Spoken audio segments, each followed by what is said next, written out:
সাধারণ কোনো মানুষ নয়, আমি তোমাদের ভিতরে নবী।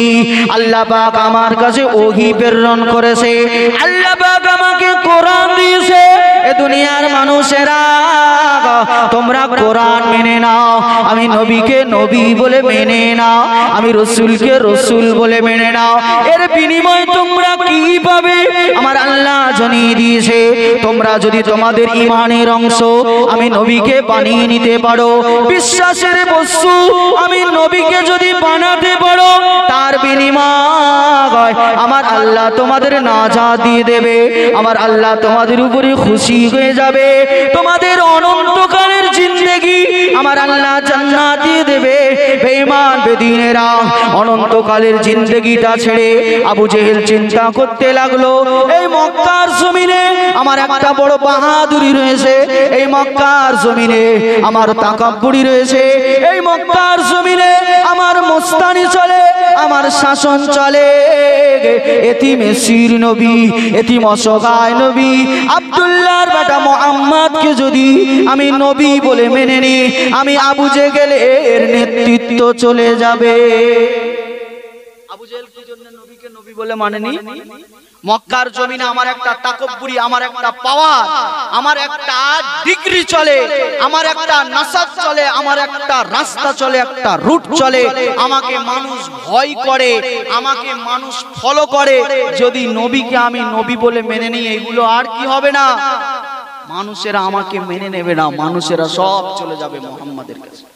আবু জেহেল একই ভাবলো, আবু লাহাব একই ভাবলো, মুহাম্মদকে যদি নবী বলে মানবো, বাপ হারা ছেলেকে যদি আমি আমার গুরু মেনে নেব, আমাকে কিন্তু মক্কার মানুষ আর ভয় করবে না। যতদিন বাঁচবো মুহাম্মাদের মাথায় পা দিয়ে চলার চেষ্টা করব।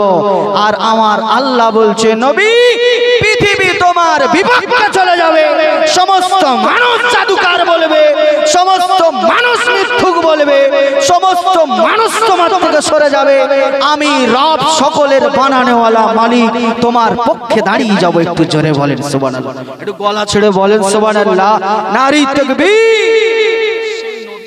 আমাদের শান আর নবীর শানের ওয়াজ হচ্ছে, তাকবীর দিচ্ছে, নারে তাকবীর। জোরে দিতে হবে, গলা ফাটিয়ে। এখনো মুসলমান নবী চিনতে পারে, নবীকে বাদ দিয়ে আপনার নামাজ হবে না, নবী বাদ দিয়ে দুনিয়ার ইসলামই নয়।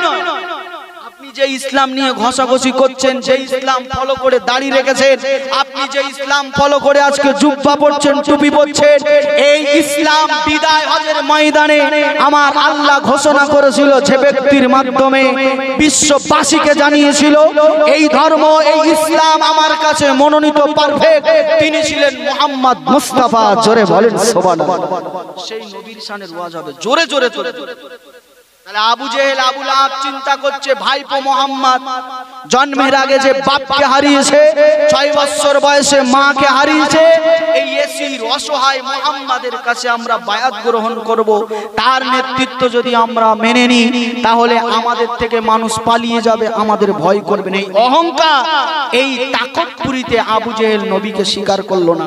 আমি আপনি যতটা নবীকে না চিনি, আবু জেহেল আমাদের থেকে 1000 গুণ বেশি চিনত নবী। কোরআনের প্রতি আমার আপনার ভালোবাসা যতটা না আছে, কোরআন যে সত্য হক আমার আপনার বিশ্বাস যতটা না আছে, আমাদের অপেক্ষা আবু জেহেলের বেশি ছিল। কিন্তু তার ভিতরে অহংকার ছিল, তাকব্বুর। নবী পাক সাল্লাল্লাহু আলাইহি ওয়াসাল্লাম যখন নবুয়াতের ইলহান করলেন, বেঈমান বেদিনদের মাথায় কাজ হচ্ছে না, শুরুয়াতে গলা চেপে ধরতে হবে, মুহাম্মদকে শেষ করে দিতে হবে, যেন পৃথিবীর জমিনে শরিয়াতের বুলন্দ আওয়াজ যেন না হয়, কলেমার পতাকা যেন দুনিয়ার জমিনে গেড়ে না দিতে পারে। শুরুয়াতে কিভাবে শেষ করা যাবে, বড় বড় বেঈমান বেদিনদেরকে নিয়ে পরামর্শ। মুহাম্মদ যেভাবে দিন প্রচার করছে, তার নবুয়াত প্রচার করছে, আগামী দিনে 5 বছর পরে আমাদের আর অস্তিত্ব থাকবে না, এটা দমিয়ে দিতে হবে। তৎকালীন সময় তখনও মানুষ হজ করত, সমস্ত ধর্ম অবলম্বী মানুষেরা কাবায় যেতেন, বাইতুল্লাহ যেতেন, তারা কাবা তোয়াফ করতে যেতেন, সমস্ত ধর্ম অবলম্বী মানুষেরা। সে সময় কাবার হজের মৌসুম চলে এলো, হজ হবে, হজের মাস চলে এলো।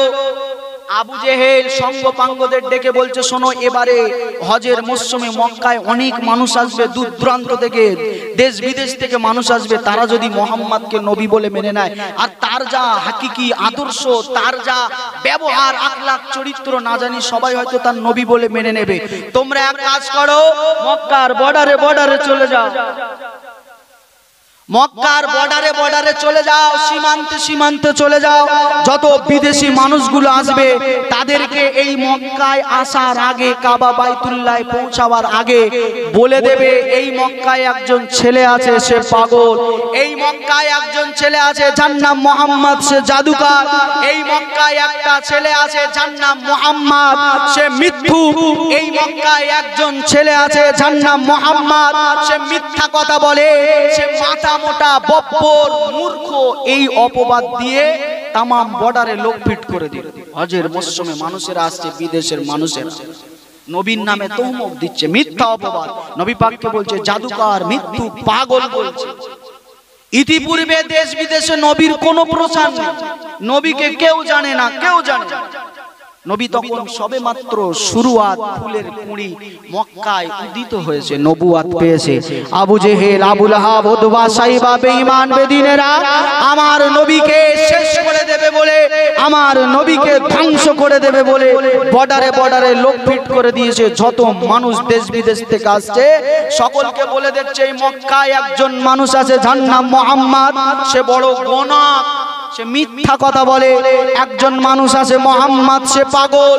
একজন মানুষ আছে মুহাম্মদ, সে জাদুকর। ইতিপূর্বে ওই সমস্ত মানুষগুলো নবীর নাম শোনেনি। যখনই মক্কার বর্ডারে মানুষেরা এই কথাগুলো বলে দিল, তারা নবী পাকের নামটা শুনে ফেললো। শুনে সমস্ত মানুষের কাছে যখন একই কথা, মক্কায় একজন পাগল আছে, মক্কায় একজন জাদুকর আছে, মক্কায় একজন গণক আছে, এই কথা যখন সমস্ত মানুষদের কানে কানে সবাই ভাবছে, তাহলে কত বড় পাগল সে, কত বড় জাদুকর সে, কত বড় গণক সে। তার কাছেও যদি না যায়, অন্তত দূরের থেকে দেখে আসি। জোরে বলেন সুবহানাল্লাহ। এটাই আমার আল্লাহর শান। আবু জেহেল, আবু লাহাব চাইছে চেপে দেবো, আমার আল্লাহ বলছে তোরা যে কৌশলে চাপবি, আমি আল্লাহ নবীকে সেই কৌশলই জাহির করব। জোরে বলেন সুবহানাল্লাহ। বেঈমানেরা প্রচার করলো, এরা বাইতুল্লাহ জিয়ারত সেরে সেই মৌসুমে চলে গেল, সকলে পাগল দেখতে যায়। যারা পাগল ভক্ত তারা পাগল দেখতে যাচ্ছে। আমরা অনেক সুস্থ মানুষ, আমরা পাগল দেখতে ভালোবাসি। অনেক মানুষ, সুস্থ মানুষ, আমরা জাদু খেলা দেখতে ভালোবাসি, তারা যাচ্ছে। চলো তো, এত বড় জাদুকর, তার খেলাটা একটু দেখেই যাই, আর জীবনে আসবো কিনা। চলো, এত বড় গণক, তার কাছে হাতটা একবার দেখিয়েই যায়, আর জীবনে আসবো কিনা। সব আমার নবী পাকের দরবারে ভিড় জমিয়ে ফেলেছে। জোরে বলে মুসলমান, ঠান্ডা মাথায় বোঝো, বেঈমান বেদিনেরা, মুশরিকের বাচ্চারা ইসলামকে চেপে দেবে, নবীকে শেষ করে দেবে, কোরআনকে মিটিয়ে দেবে, দিনকে মিটিয়ে দেবে। আর সে মালিক রব্বুল আলামিন বলে, হে আমার হাবিব, বেঈমানেরা জাদুকর বলে, মুশরিকেরা পাগল বলে, তারা মিথ্যুক বলে। হাবিবি রে, আমি আরশের মালিক, আমি জানি আমার নবী হলো সত্যবাদী। যখন বেঈমান বেদিনেরা বর্ডারে এসব বলছে, মানুষেরা পাগল বলে দেখতে আসছে, নবীর মনে কষ্ট। আল্লাহর কাছে দোয়া চাইছে, রব্বি আল্লাহ, আপনি আপনার হাবিবকে পাগল বানিয়ে দিলেন, আপনি আপনার হাবিবকে জাদুকর বানিয়ে দিলেন। মক্কার মানুষেরা আমাকে এইভাবে তৌমক দিচ্ছে। আল্লাহ আসমান চিরে দিল, জিবরাইল পাঠিয়ে দিল, জিবরাইল যাও হাবিবকে যে বলো, মক্কার ওই যে সমস্ত মানুষেরা, জাহিরি মানুষগুলো, তারা যে বলছে আমার নবী পাগল, আমার নবী জাদুকর, আমার নবীকে জানিয়ে দাও তাদেরও বানানেওয়ালা, মুহাম্মদকে বানানেওয়ালা আমি রাত জানিয়ে দিচ্ছি, আমার হাবিব সাদিক, আমার হাবিব সাদিক, আমার হাবিব সত্যবাদী। আর একবার জোরে বল, আল্লাহর রাসূল খুশি হয়েছে। তোরা মিথ্যাবাদী বলবি, নাকি জাদুকর বলবি, নাকি চিটিংবাজ বলবি, বল, আমার কিছু যায় আসে না, কারণ আমি নবী পাকের সার্টিফিকেট স্বয়ং আরশের মালিক দিচ্ছে। আর একবার জোরে বলেন সুবহানাল্লাহ। নবীর দরবারে ভিড় করে গেল, সব জাদুকর দেখতে এসেছে। নবী পাকের আখলাক চরিত্র দেখে দেশ বিদেশের মানুষেরা সব ধান্দায়। দেশ বিদেশে মানুষেরা মক্কায় নবী পাকের দরবারে এসে নবী পাকের আখলাক দেখে, নবী পাকের ব্যবহার দেখে, আর নবী পাকের মায়াবী মুখখানা দেখে, নবী পাকের মায়াবী চেহারাটা দেখে, নূরানি মুবারক মুখখানা দেখে নবীর প্রেমের পাগল, নবীর প্রেমে ফিদা হয়ে গেল। আল্লাহ নবীকে দেখে, আল্লাহ নবীর সামনে দাঁড়িয়ে দেশ বিদেশে মানুষগুলো আল্লাহ নবী দিকে শাহাদাত আঙুলখানা তুলে তুলে এক বাক্যে বলতে লেগেছে, মুহাম্মদ কোনো জাদুকর নয়, মুহাম্মদ কোনো মিথ্যুক নয়, মুহাম্মদ কোনো পাগল নয়, মুহাম্মদ কোনো গণক নয়, মুহাম্মদ হলো নবী, মুহাম্মদ হলো রাসূল, মুহাম্মদ হলো আল্লাহর প্রেরিত পয়গম্বর। আবু জেহেল আবু লাহাব কি চাইছিল? চেপে দেব, যাতে আমাদের নেতৃত্ব আমাদের অস্তিত্ব ঠিক থাকে। তাহলে মুহাম্মাদের বিরুদ্ধে কি করো? মিথ্যা মিথ্যা কথা বলো। বহু ষড়যন্ত্র করেছে, পারে। মুসলমান আজও সমাজে আপনি হকের পক্ষে থাকবেন, আপনি সত্যের পক্ষে থাকবেন, আপনি কোরআনের পক্ষে থাকবেন। একদল মানুষ আপনাকে চাইবে, আপনাকে চেপে দেবে, একদল মানুষ চাইবে আপনাকে টেনে ধরবে, একদল মানুষ চাইবে আপনার নাম নিশানাটা মিটিয়ে দেবে।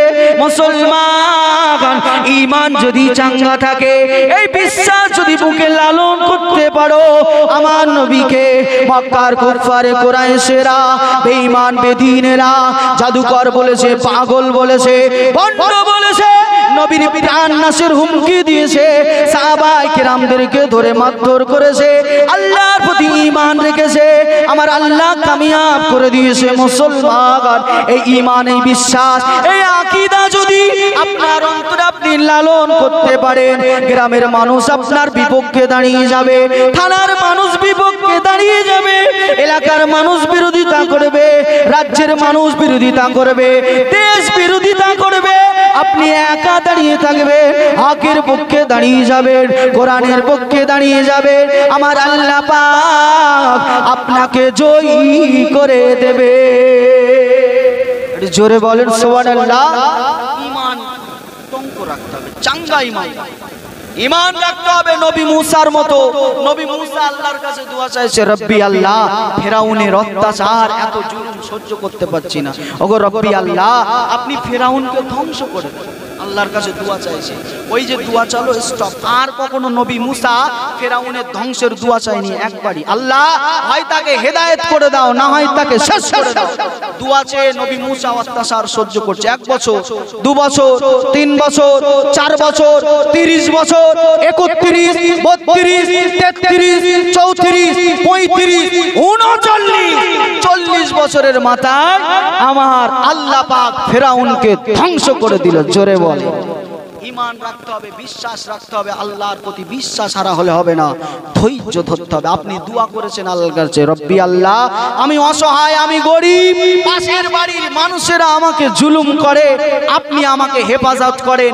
এই দোয়া করে আপনি হাতটা নামিয়ে নিলেন, তারপর দিন আপনাকে ফের মারবে, আপনি আল্লাহর প্রতি আঙুল তুলে দোষ দিতে পারবেন না। তারপরের দিন আবার মারবে, আল্লাহর প্রতি কোনো দোষ নেই। রব্বি আল্লাহ, দোয়া যখন চেয়েছি, আমার ঈমান, আমার আকীদা, আমার বিশ্বাস একদিন কবুল হবেই হবে। জোরে বলেন সুবহানাল্লাহ। এই বিশ্বাস আমাদের, আপনি একা দাঁড়িয়ে যান হকের পক্ষে। আমরা তো নবী পাকের দেখে শিক্ষা নেব। এই আজকের জমানা, তৎকালীন জমানা এত সহজ ছিল না, কঠিন জমানা ছিল।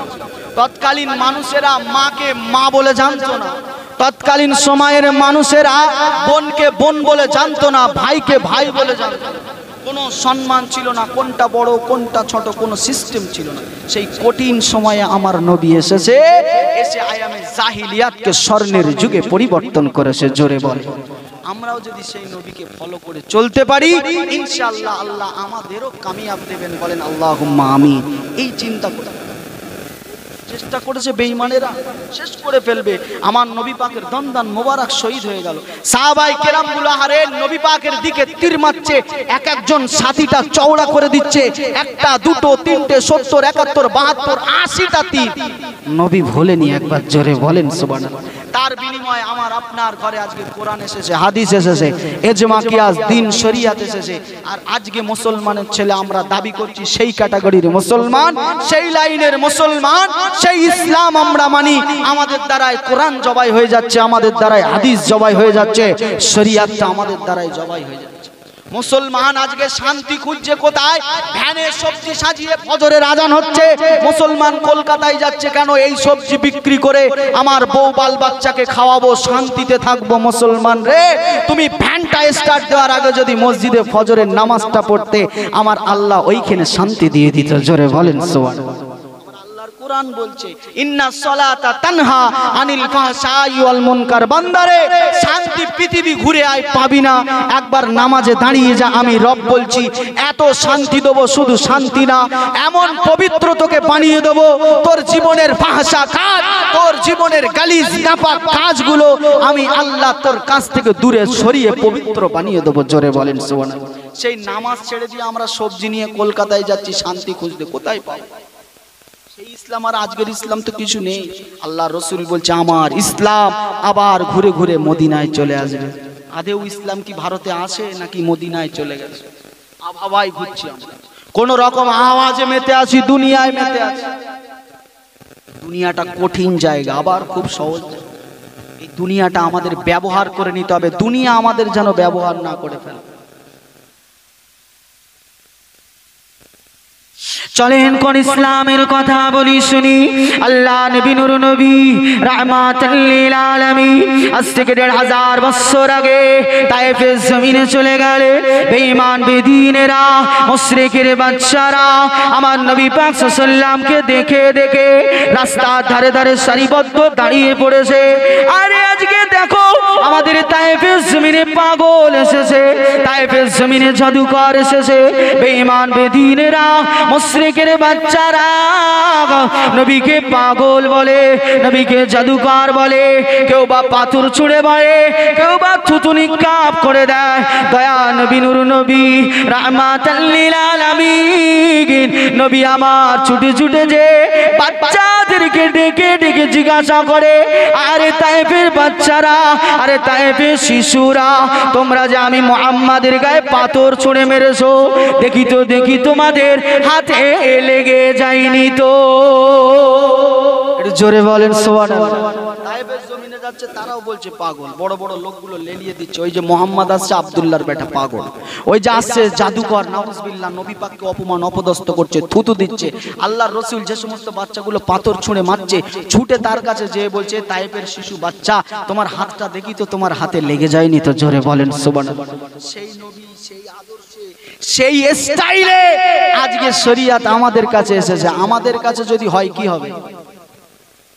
মারা তো দূরের কথা, মারবে বলে যদি ইট তোলে বুকির খাঁচায় মারবো, কাজ ছেলে দেখবো না, একদম চিত হয়ে খানায় পড়ে থাকবে না।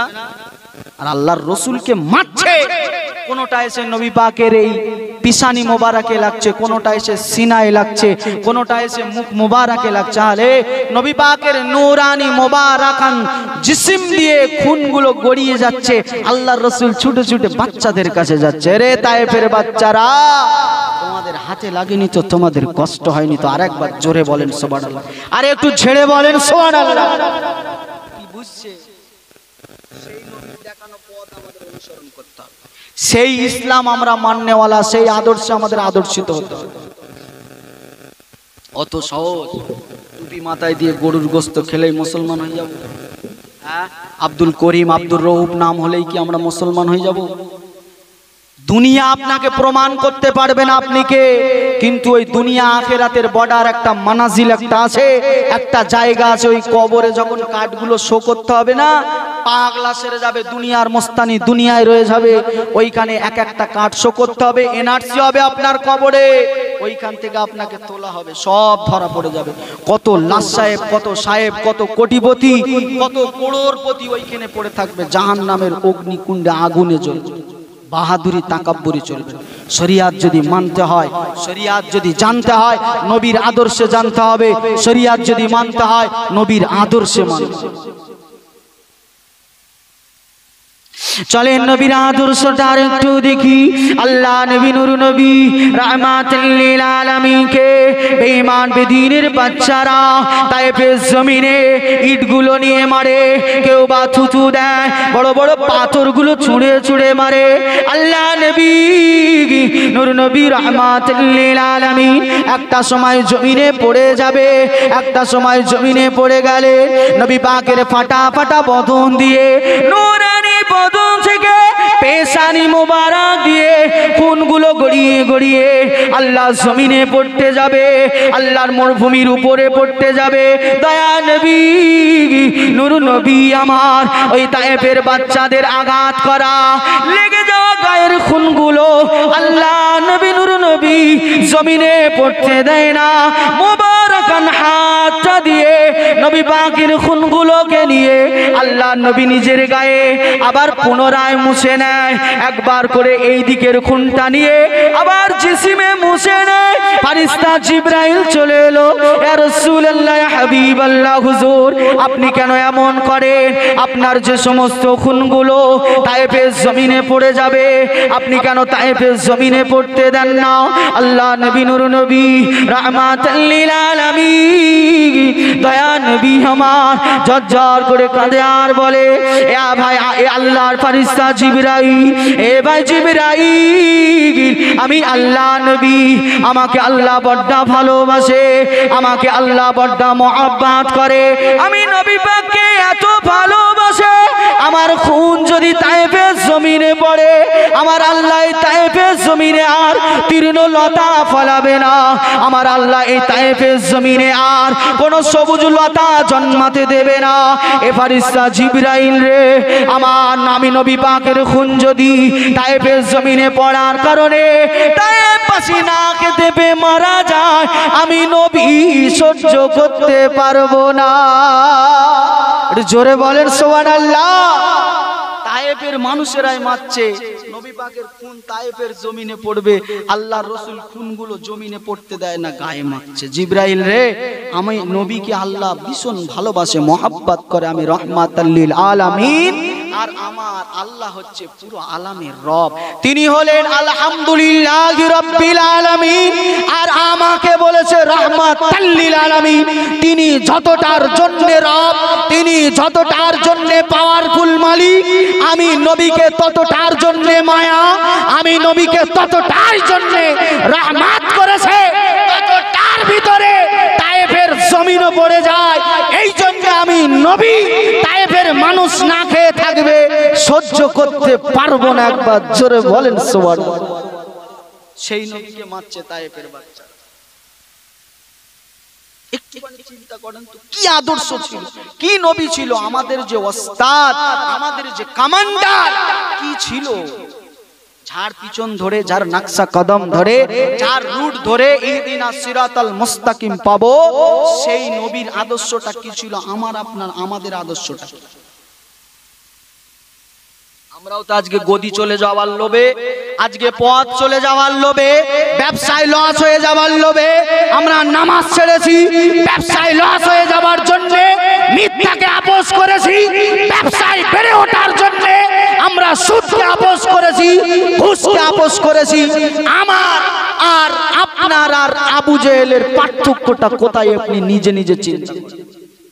আমাদের আর আবু জেহেলের পার্থক্য কোথায়?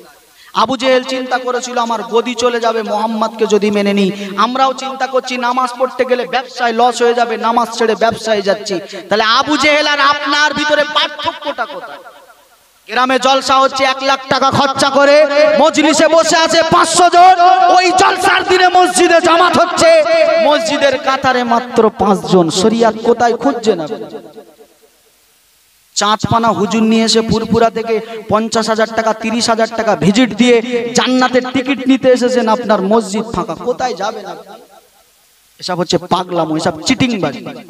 প্রথমে আমি একটা নবীর হাদিস বলেছিলাম, আল্লাহ নবী সোনা জামানে জানিয়ে দিয়েছে, কুল্লু উম্মতি ইয়াদখুলুনাল জান্নাতা ইল্লা মান আবা, কিলা ওমান আবা, ক্বালা মান আতানি দাখালাল জান্নাতা ওয়া মান আসানি ফাকাদ আবা।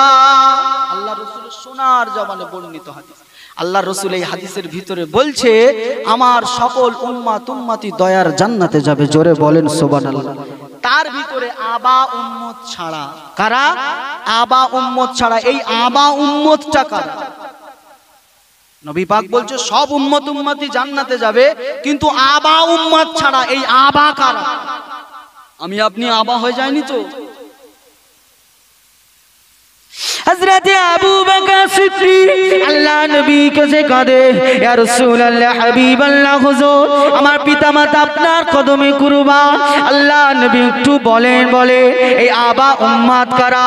আল্লাহ নবী নূর নবী রাহমাতাল লিল আলামিন মদিনার নববীর মসজিদের মেম্বারে বসে বসে সাহাবায়ে কেরাম দিকে বলতে লাগলেন, আমার সাহাবীরা আমি রাসূলুল্লাহ জানিয়ে দিলাম আমার ওই সকল উম্মত উম্মতি আবা উম্মত উম্মতি যাদের সামনে দ্বীন থাকবে, যাদের সামনে কোরআন থাকবে, যাদের সামনে শরিয়াত থাকবে, যাদের সামনে হাদিস থাকবে, তারপরেও তারা হাদিসটাকে ছেড়ে দিয়ে, কোরআনটাকে ছেড়ে দিয়ে, হকটাকে ছেড়ে দিয়ে, সত্যটাকে ছেড়ে দিয়ে মিথ্যার সঙ্গে আপোষ করে নেবে, নাহকের সঙ্গে আপোষ করে নেবে, কোরআনের বিরুদ্ধে আচরণ করবে, হাদিসের বিরুদ্ধে আচরণ করবে।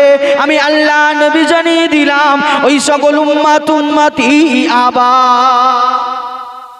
আমি আপনি সেই আবায় আছি না নেই? আজকে আমাদের সামনেও তো নামাজ আছে, আমাদের ভিতরে কে জানে না নামাজ পড়া ফরজ, নামাজ পড়তে হবে? সবাই জানে, তারপরেও আমরা নামাজ পড়ি। তাহলে আমরা কোন কাতারে আছি? আবা হয়ে গেলাম।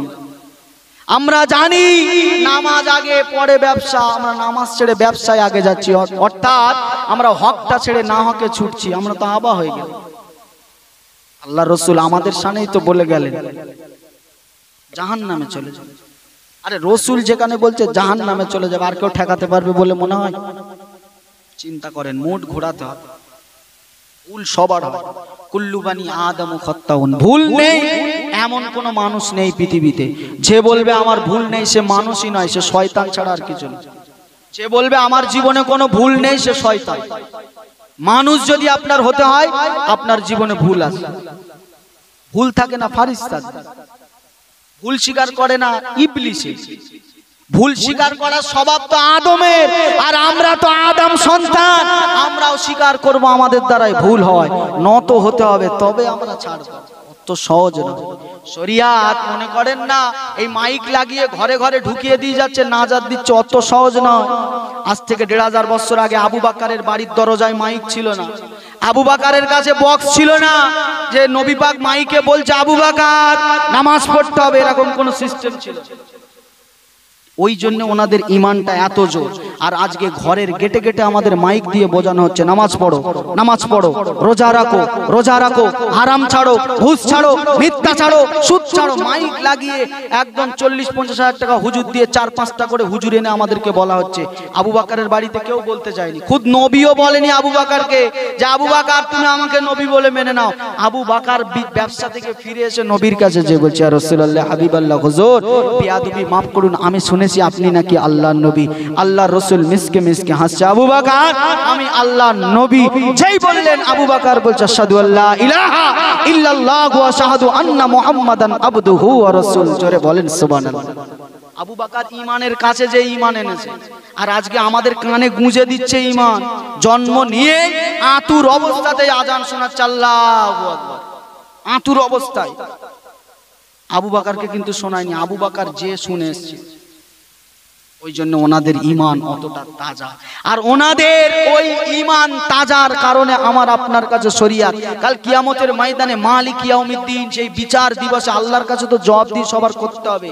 এই আল্লাহর কাছে জবাবদিহি করার আগে যদি আবু বকর, ওমর, উসমান, আলী যদি এসে দাঁড়ায়, এই দুনিয়ার মানুষেরা যে দিনের জন্য, যে শরিয়াতের জন্য যুদ্ধের ময়দানে গিয়েছিলাম, যে কোরআনের জন্য যুদ্ধের ময়দানে গিয়েছিলাম, নিজেদের গায়ের খুন ঝরিয়েছিলাম, নিজেদের জীবন বিলীন করে দিয়েছিলাম, তোমরা সেই দিনটাকে নিয়ে দুনিয়ার জমিনে কি ছেলে খেলা করেছো, এই জবাবটা আল্লাহর দোয়ার আগে আমার কাছে দিয়ে যাও। আপনি কি জবাব দিতে পারবেন? মালিকের কাছে দেওয়ার আগে যদি আবু বকর প্রশ্ন করে আপনার মুখটা কোথায় যায়? কম কষ্টে দিন আসে না আমাদের কাছে। এখনো সময় আছে মুসলমান, ভুল করেছেন, অন্যায় করেছেন, অত্যাচার করেছেন নিজের নফসের উপরে, ফিরে আসেন আল্লাহর কাছে, ফিরে আসেন কোরআনের কাছে, ফিরে আসেন হাদিসের কাছে। আমার আল্লাহ পাক রব্বুল আলামিন বলে, আমি গোলাম গফুর, আমি গোলাম রহমানুর রহিম। ওরে বান্দারে, জীবনে 60 বছর গুনাহ করেছিস, জীবনে 70 বছর গুনাহ করেছিস বান্দা, আমি আল্লাহ পাকের কাছে একবার যদি তওবা করে নিস, আমি আল্লাহ তোর জীবনের সমস্ত সগীরা কবিরা গুনাহ বিন্দু মাত্র সময় নেব না, বান্দা তোকে মাফ করে দেব।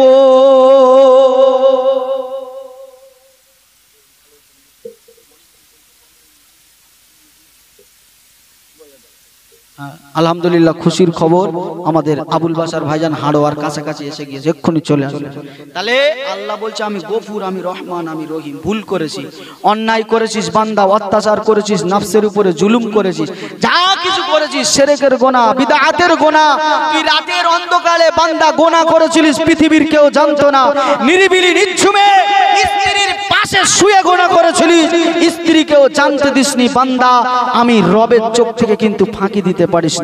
একবার আমার কাছে দুটো হাত তোল, একবার চোখের দুপোটা পানি ছেড়ে দিয়ে আমি রবের কাছে তওবা করে নে, আমি আল্লাহ তোর জীবনের সমূহ গুনাহ রাশি মাফ করে দেব। জোরে বলেন সুবহানাল্লাহ। এখনো সময় দিয়ে রেখেছে, পশ্চিম দিকে সূর্য যতদিন না উঠবে এই সুযোগ আপনি পাবেন। পশ্চিম দিকে যদি সূর্য উঠে যায়, দিয়ালে আপনি মাথা ঠুকে ঠুকে মারা যাবেন, আপনারা তওবা কাজ হবে। ভুল করেছেন তো কি হয়েছে? আমাদের আব্বাজান দেখিয়ে দিয়েছে আদম আলাইহিস সালাম, ভুল করেছি নত হ, আল্লাহ ক্ষমা করে দেবে, জান্নাতের উচ্চ মাকাম দিয়ে। ক্ষমা স্বীকার করতে, ইবলিস ভুল করেছে, ক্ষমা চাইনি, শেষ করে দিয়েছে, অন্তরে মোহর মেরে দিয়েছে। আদম ক্ষমা স্বীকার করেছে, ক্ষমা চেয়েছে, আল্লাহ ক্ষমা করে। চলেন কোন আল্লাহর কাছে ক্ষমা চাওয়ার কথা বলি, আল্লাহ দয়া কত একটু দেখি। আল্লাহ পাক রব্বুল আলামিন, আজ থেকে বহুকাল আগের ঘটনা, নবী মুসা আলাইহিস সালাম 1 তারিখে বসে বসে তাওরাত কিতাবটা পড়ছে। তাওরাত কিতাবের ভিতরে লেখা, নবী মুসা পড়তে লেগেছে, আল্লাহ পাক রব্বুল আলামিন দুনিয়ার জমিনে এমন একটা নবী পাঠাবে, এমন একটা পয়গম্বর পাঠাবে, সেই নবীর উম্মত উম্মতিরা যখন যে সময়ে আল্লাহর কাছে যেটা চাইবে, আমার আল্লাহ পাক তার উম্মত উম্মতিকে সেটা দান করে দেবে। নবী মুসা তাওরাতটা বন্ধ করে আল্লাহর কাছে হাত তুলে দোয়া চায়, রব্বি আল্লাহ, রব্বি মাবুদ, আপনি এই ফ্যাসিলিটিটা, এই নিয়মটা আপনি আমার উম্মত উম্মতির জন্য বানিয়ে দেন, আমার উম্মত উম্মতির জন্য করে দেন। আল্লাহ পাক ডাক দিয়ে বলে, মুসা রে, এরে মুসা, এটা অন্য কোন নবীর উম্মত উম্মতির জন্য নয়, এটা আখিরি জামানা নবী, শেষ জামানা নবী, আমার হাবিবের উম্মত উম্মতির ফ্যাসিলিটি। জোরে বলেন সুবহানাল্লাহ। নবী মুসা তাওরাত কিতাব পড়ছে, পড়তে পড়তে কি লেখা, আল্লাহ পাক এমন একটা নবী পাঠাবে, তার উম্মত উম্মতি যখন যে মুহূর্তে যেটা চাইবে, খাস দিলে খালেস দিলে যদি চাইতে পারে, আমার আল্লাহ দান করে দেবে। এটা কাদের ফ্যাসিলিটি? আমাদের। একবার জোরে বলেন সুবহানাল্লাহ। নবী মুসার মনটা খারাপ, আল্লাহর কাছে চাইলাম, আল্লাহ দেবে না। নবী মুসা তাওরাত কিতাবটা আবার খুলেছে, খুলে আবার পড়ছে, বলছে পৃথিবীতে এমন একজন নবী আসবে, সেই নবীর উম্মত উম্মতি যত গুনাহ করুক, একবার যদি খালেস দিলে আল্লাহর দিকে ফিরে তওবা করে নিতে পারে, আমার আল্লাহ তার তওবা কবুল করে নিয়ে তার জীবনের গুনাহ মাফ করে দেবে। জোরে বলেন সুবহানাল্লাহ। নবী মুসা কিতাবটা বন্ধ করে আল্লাহর কাছে বলছে, রব্বি আল্লাহ, এই ফ্যাসিলিটিটা, এই সুযোগটা আমার উম্মত উম্মতিদের দেন। আল্লাহ পাক ডাক দিয়ে বলছে, রে মুসা, না, এটাও আমার হাবিবের উম্মত উম্মতির। জোরে বলেন সুবহানাল্লাহ। তাহলে গুনাহ করলে ক্ষমা চাইলে আল্লাহ ক্ষমা করবে কাদের? আমাদের জন্য ক্ষমা করবে। নবী মুসা তাওরাত বন্ধ করে দিয়ে আল্লাহকে ডাক দিয়ে বলে, রব্বি আল্লাহ, দুটো দুটো কথা বলেছি, আপনি একটাও শোনেননি। ওগো রব্বুল আলামিন, আমি মুসার বড় ইচ্ছা, আমি মুসার বড় শখ, ওগো রব্বুল আলামিন আল্লাহ, আমার কোটি কোটি উম্মাত উম্মতি, হাজার হাজার উম্মাত উম্মতি, আমার এই সকল উম্মাত উম্মতির ভিতরে সবথেকে যে গুনাহগার, সবথেকে যে বেশি গুনাহ করেছে রব্বি আল্লাহ, আপনি একবার তাকে দেখানোর সুযোগ করে দেন, আপনি একবার তাকে আমাকে দেখিয়ে দেন। আল্লাহ পাক ডাক দিয়ে বলে মুসা রে চলে যা, চলে যা, অমুক পাহাড়ের নিচে বসে পড়। সকালবেলা সর্বপ্রথম যে ব্যক্তিটা যাবে ওই ব্যক্তিটাকে দেখবি, ওই ব্যক্তিটা হলো সবথেকে গুনাহগার। দুটো জিনিস চেয়েছে, আল্লাহ কোনোটা দিল না। নবী মুসা কি করবে? কালিমুল্লাহ, আল্লাহর সঙ্গে কথা হতো, এই জন্য বলা হয় মুসা কালিমুল্লাহ। এই মুসা নবী বলছে আল্লাহ যখন দুটো দিলেন না, একটা কথা শোনেন। কি কথা? একটা গুনাহগারকে দেখান যে সবথেকে গুনাহগার আমার উম্মত উম্মতিদের ভিতরে। সকালবেলা বসবি, যাকে আগে দেখবি সেই গুনাহগার বসে আসে।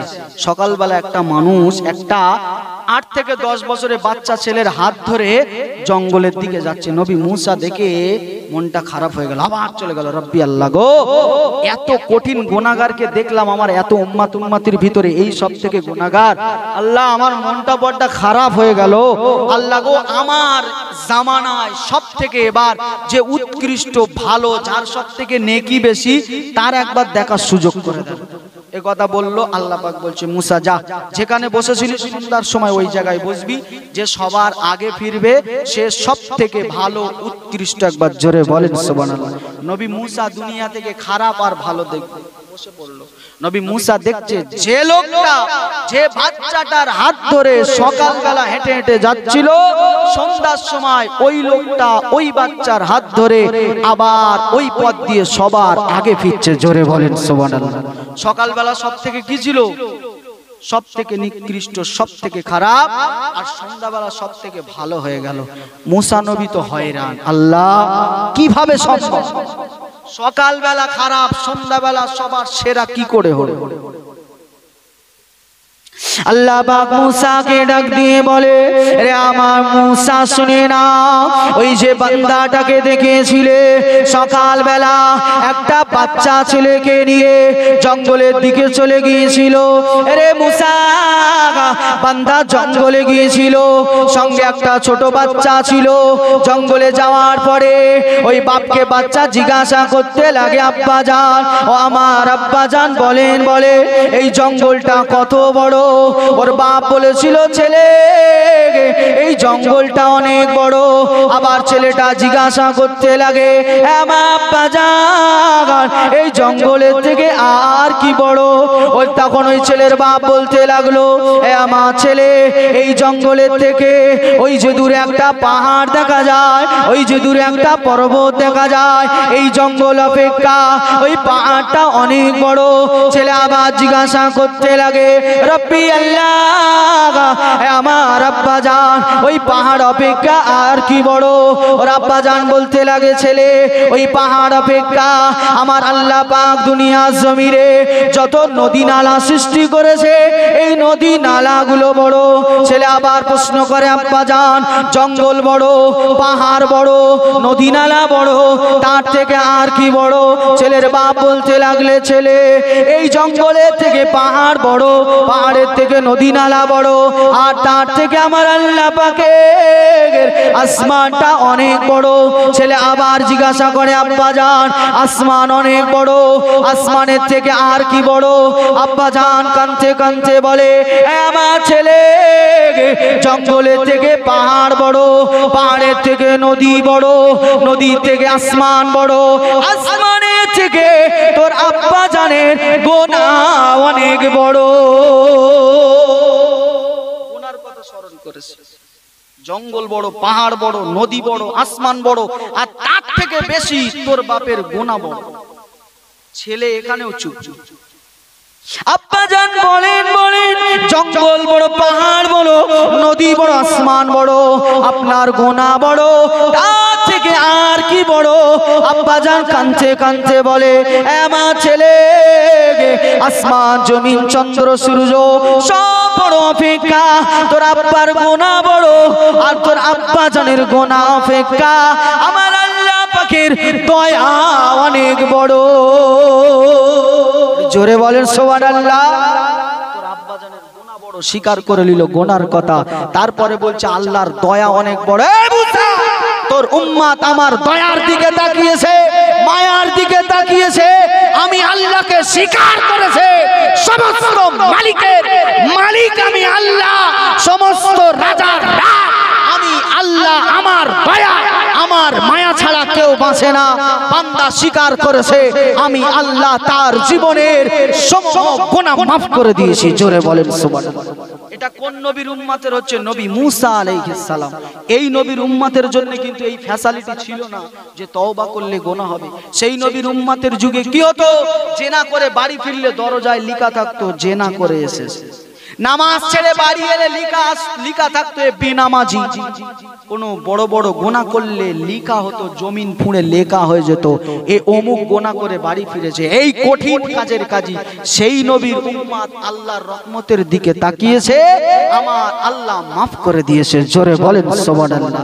সেই নবীকে সাক্ষী রেখে আমার আল্লাহ বলছে মুসা এমন একটা নবী দেব, সেই নবীর উম্মতি যত গোনা করবে একবার আমার রাস্তায় ফিরে এসে চোখের দুফোঁটা পানি ফেলে দিয়ে তওবা করবে, আমি আল্লাহ গফুর ও গফফার, আমি আল্লাহ তার জীবনের ছোট বড় সগীরা কাবিরা রাতের অন্ধকারে দিনের আলো ইচ্ছায় অনিচ্ছায় যত গুনাহ করবে আমি আল্লাহ মাফ করে দেব। জোরে বলেন। তারপরেও আমরা নত স্বীকার করছি না আল্লাহর কাছে। ফিরে আসেন। প্রথমে আমি আপনাকে বুঝিয়েছি শরীয়তটা কাদের দ্বারাই প্রচার হয়েছে। শরীয়ত শুরুতেই চেপে দেওয়ার চেষ্টা করা হয়েছিল, পারেনি। হক জিন্দা থাকবে কিয়ামত পর্যন্ত ইনশাআল্লাহ। সেইখান থেকে আজকে আমার আপনার কাছে এসেছি। এই শরীয়তটা সহজ নয়, এই শরীয়তটা কোনো জমির দলিল নয়। আপনি কোনো উকিল ব্যারিস্টার ধরে আপনি নামের আগে মোল্লা লাগিয়ে শরীয়তের মানুষ বলে দাবি করবেন। বাবাকে পৈতৃক সম্পত্তি নয়, ছেলের বাপের পরে ছেলের আসবে, ছেলের পরে নাতির যাবে। ইসলামের পৈতৃক সম্পত্তি নয়, এটা সাধনার জিনিস, এটা আমলের জিনিস, এটা ধরার জিনিস, এটা মানার জিনিস। এটা আপনাকে মানতে হবে, ধরতে হবে, জানতে হবে, তবেই আপনি ইসলাম মাননেওয়ালা মুসলমান। মুসলমান দাবি করলেই ইমানদার নিজেকে দাবি করতে পারবে, মুসলমান দাবি করতে পারবেন। অত সহজ নয় মুসলমান। আল্লাহর প্রতি ঈমান এনেছে, ফেরেশতাদের প্রতি ঈমান এনেছে, নবীর প্রতি ঈমান এনেছে, জান্নাত জাহান্নামের প্রতি ঈমান এনেছে। আপনি ঈমানদার হতে পারবেন, মুসলমান হতে পারেননি। মুসলমান আপনি তখন হবেন যখন আপনার ঈমান অনুযায়ী আমল করবেন, আপনার ঈমান অনুযায়ী ইলম থাকবে, আমল করবেন, তখন আপনি মুসলমান। মুসলমান অত সহজ নয়। মুমিন সবাই দাবি করতে পারে। কথা বুঝলেন? মুমিন হয়ে লাভ নেই, মুসলমান হয়ে কবরে যেতে হবে, তবে আপনাকে ছাড়বে। নামের আগে মোল্লা নাকি বৈদ্য নাকি সর্দার নাকি আপনি কি আছেন এসব দেখে কবরে ছাড় হবে না। কবরে দেখবে 40 থেকে 45, 40 থেকে 30, 20 থেকে 40, 20 থেকে 50, এই যে মানে জওয়ানি টাইমটা যখন গায়ে শক্তি ছিল, অনেক জোর ছিল, তাকত ছিল, এই সময় বান্দা কি কাজ করেছিল এটা দেখে কিন্তু আপনার কবরে হিসাব হবে, এটা দেখে কিন্তু আপনার বিচার হবে। অতটা সহজ নয়। 60 বছর পরে আপনি তখন আর বাজারে যেতে পাচ্ছেন না, আপনি তখন হাটে যে আর আড্ডা দিতে পাচ্ছেন না, চায়ের দোকানে যে আর আড্ডা দিতে পাচ্ছেন না, তখন আপনি তাসবিহ টিপছেন, আল্লাহ আল্লাহ সুবহানাল্লাহ মাশাআল্লাহ মারহাবা নারায়ে তাকবীর, আপনি নামাজ পড়ছেন, জলসা শুনছেন, সব করছেন। এই হিসাব নেবেন আমার আল্লাহ, কিন্তু হিসাব নেবে 30 থেকে 40, 30 থেকে 50, 20 থেকে 40, এই সময়ের কিন্তু হিসাবটা আপনাকে দিতে হবে। অতটা সহজ নয়। শুনি যে কথা বলছিলাম চলেন, আমার আল্লাহ পাক এত বড় দয়াময়, আমার আল্লাহর মনে এত দয়া, আমার আল্লাহর কুদরতি মনে এত মায়া। আমার আল্লাহ প্রতিদিন রাতে তাহাজ্জুদের রক্তে প্রথম আসমানে নেমে এসে দুনিয়ার দিকে তাকিয়ে বান্দা বান্দীদের দিকে লক্ষ্য করে বলে, কে আছো দুনিয়ায় আমার বান্দা বান্দি, কে আছো জমিনে আমার গোলামেরা, কে আছো গোলামের বাচ্চা গোলাম, আজকে আমি রবের কাছে তওবা করবে, আমি আল্লাহর কাছে দোয়া চাইবে। এরে আমার গোলামেরা, আমি তোদের রব আজকে দুনিয়া দিকে তাকিয়ে প্রথম আসমানে চলে এসেছি। গভীর রজনীতে বান্দা একবার গুনার কথা স্মরণ করে, তোর গুনার কথা মনে করে তোর রবের দরবারে ফিরে আয়, একবার তওবা করে রে। আমি আল্লাহ তোর হয়ে ময়দানে মাহশর দিনে নিজে সাক্ষী হয়ে যাব। জোরে বলেন সুবহানাল্লাহ। প্রতিদিন তাহাজ্জুদের রক্তে দুনিয়ার দিকে ফিরে আল্লাহ ডাকছে, বান্দা বান্দি আয় তোর রবের কাছে ক্ষমা চেয়ে নে। দুনিয়ার পিছনে দৌড়াস না। দুনিয়ার নেতা মন্ত্রী তোকে ব্যবহার করবে, তোকে ছুঁড়ে ফেলে দেবে, তেজপাতা তরকারি দিয়ে যেমন চেটে ফেলে দেয়। দুনিয়ার মানুষের গোলামতি করবি, তোকে চেটে ফেলে দেবে। কিন্তু আমি তোর বানানেওয়ালা রব। কোন রব? আমি কেমন করে বানিয়েছি? তোর বাপের শীতকালায় আমি আল্লাহ দুফোঁটা নাপাক পানি দিয়েছি, সেটা তোর মায়ের রেমে দিয়েছি। গোশত টুকরা বানিয়েছি, সেটা থেকে জিসিম দুনিয়ায় এনেছি। বান্দা ছিলিস 5 কেজি, সেখান থেকে 10 কেজি। আজকে বান্দা তুই 60 কেজি। আমি আল্লাহ তোকে বানিয়েছি, সেই রব তোকে ডাকছি, একবার তওবা করে নে, আমি আল্লাহ তোকে ক্ষমা করে দেবো। জোরে বলেন সুবহানাল্লাহ। সেই আল্লাহকে চিন্তা করেন, কোথায় ছিলেন, কোথায় আছেন? দেখে আমরা তো দেখতে পাচ্ছি আজকে আমাদের সমাজেও বাচ্চা কাচ্চা আছে, বাচ্চা উঠে যায়।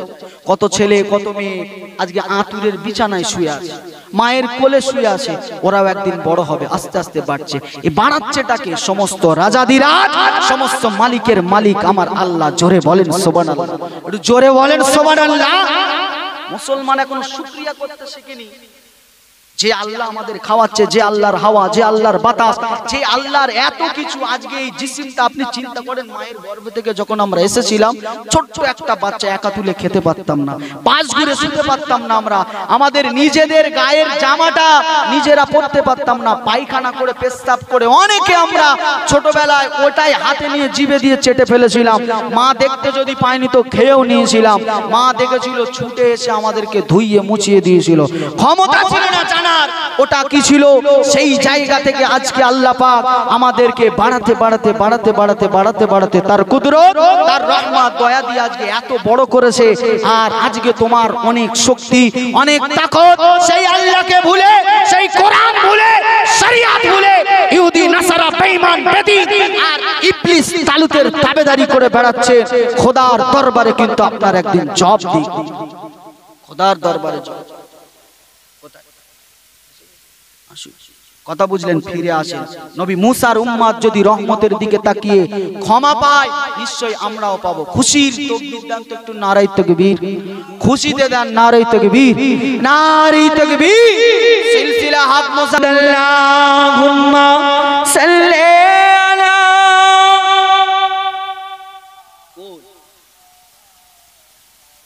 বাজারে তাই বলছো নাকি?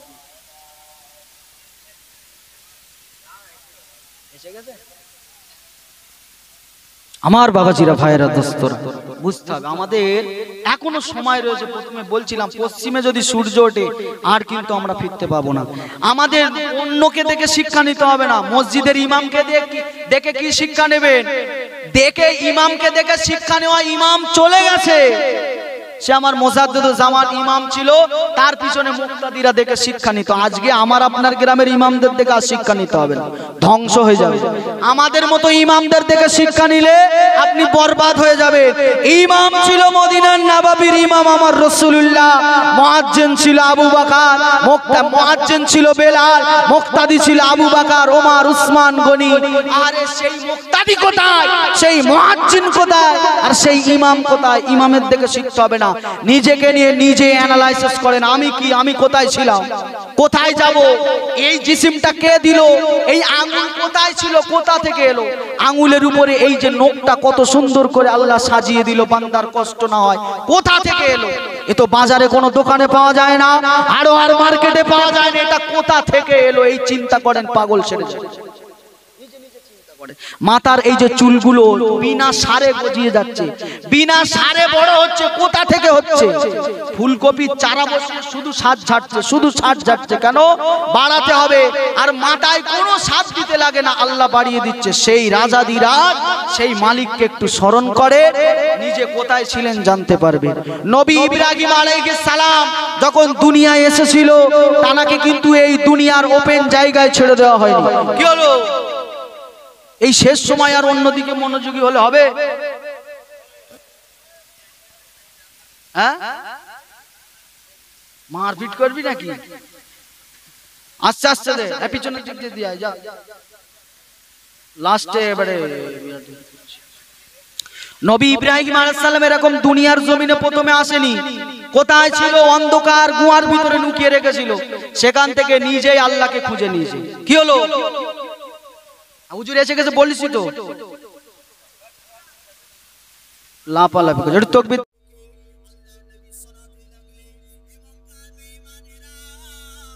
এ মক্কার বেদুইনেরা, আমি মুহাম্মদ